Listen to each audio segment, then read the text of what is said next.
నీసు వాసన రాకుండా ఉప్పు పసుపు వేసి కడిగి పెట్టినాను పక్కన పెట్టుకుందాం. ఇప్పుడు మసాలా అల్లం వెల్లుల్లి ఇందులోనే టమాటో కూడా వేసి మెత్తగా పట్టేస్తాను.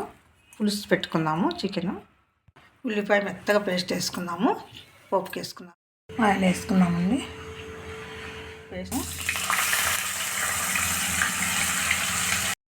నేను పసుపు వేసుకున్నామండి.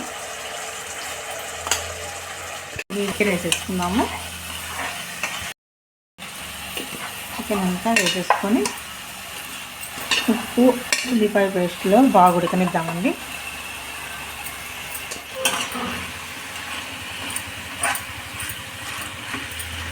ఉప్పు వేసేద్దాము. ఇందులో నీళ్ళన్నీ వచ్చేస్తాయి బయటకి. ఉప్పు వేసేస్తే ఆ నీళ్ళతోనే ఉడికిచ్చేద్దామండి.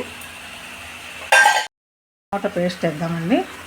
మెత్తగా పేస్ట్ చేసుకొని పెట్టుకొని వేసుకుందాము.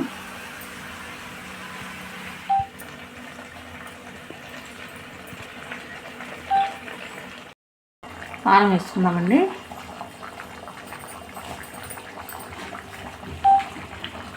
అయినంత కారం వేసుకుందాము.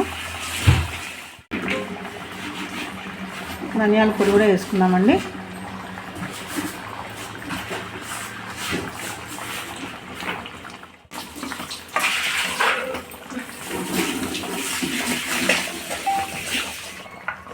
గరం మసాలా అండి, ఇంట్లో చేసి పెట్టుకున్న గరం మసాలా.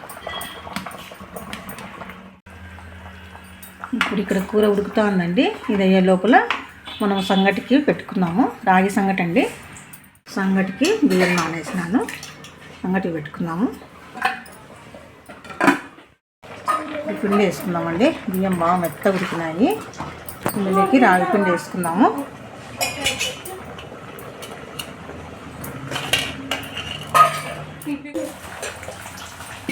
ఇదంతా ఉడికిందండి. స్టవ్ ఆఫ్ చేసుకుందాము.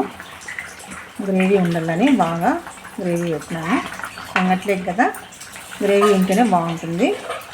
మీద వేసుకొని మూత పెట్టేసుకుందాము. సంగటి బాగా గెలుపుకుందామండి.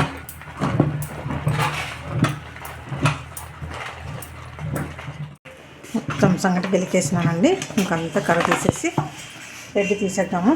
రెడ్డి కట్టి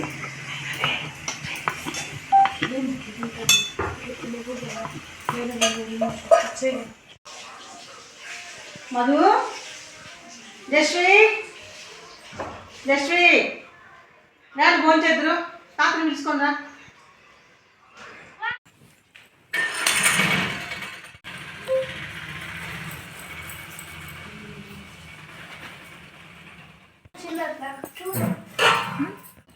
మధు లెగ్ పీస్ వేస్తున్నా.